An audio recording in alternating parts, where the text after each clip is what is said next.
Praise the lord. ఇర్మియా గ్రంథం 36వ అధ్యాయము 2వ వచనంలో యెహోవా దేవుడు ఇర్మియా గారిని, నీవు వెళ్ళి పుస్తకపు చుట్ట తీసుకుని దానిలో రాయి, ఇశ్రాయేలుని గూర్చి, యూదా వారిని గూర్చి, సమస్త జనులందరిని గూర్చి నేను నీతో చెప్పిన మాటలన్నీ దానిలో రాయి అని చెప్తారు.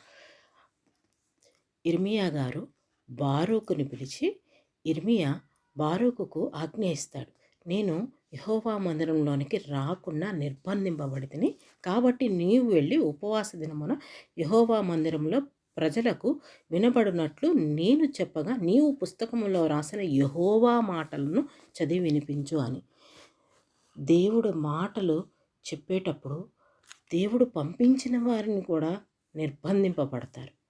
అలా నిర్బంధించినంత మాత్రాన దేవుని వాక్యం ఆగిపోదు. దేవుడు ఇర్మియాని నిర్బంధిస్తే బారూకుని లేపారు.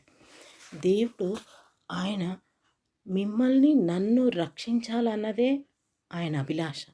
మనందరము పరలోక రాజ్య వారసులం కావాలన్నదే దేవుని అభిలాష. దేవుని కార్యము, దేవుని వాక్యము ఎప్పుడూ ఒక మనిషి స్వేచ్ఛ మీద ఆధారపడదు. ఇర్మియా దేవాలయానికి వెళ్ళలేకపోయినా దేవుడు బారూకుని లేపాడు. ఒకరి ద్వారా వాక్యం వెళ్ళలేకపోయినా దేవుడు ఇంకొకరిని లేపి వాక్యాన్ని బయటికి పంపిస్తారు. ఎందుకు? మనం మారాలని, మనం పరలోక రాజ్య వారసులు కావాలని. మోషే ద్వారా ఎన్నో అద్భుతాలు జరిగినాయి, దానియేలు ద్వారా జరిగినాయి. ఇంతమందిని లేపి మనందరికీ వాళ్ళందరినీ మాదిరిగా చూపించారు. ఇన్ని జరిగినాయి అని చెప్పారు. మారవలసిన బాధ్యత మీ మీద, నా మీద ఉంది. 15వ వచనంలో కొంతమంది బారూకు చెప్పింది విని భయపడతారు. భయపడి రాజు దగ్గరికి వెళ్తారు. కానీ రాజు మాత్రం కూడా భయపడ్డు. 23వ వచనంలో ఉంటుంది. 3-4 పుటలు చదివిన తర్వాత రాజు చాకుతో దాన్ని కోసి కుంపటిలో వేయగా ఆ కుంపటిలోనున్న అగ్ని చేత అది బొత్తిగా కాలిపోయాను.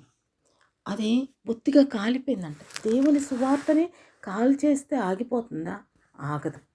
దేవుడు మళ్ళీ రాయమని 28వ వచనంలో, 29వ వచనంలో చెప్తారు.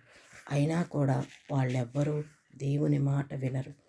దేవుని మాట మన దగ్గరకు వచ్చినప్పుడు మనం అంగీకరించాలి. ప్రతిరోజు మన చెవులోకి సువార్త వస్తుంది. దాన్ని మనం పక్కన పెట్టకూడదు.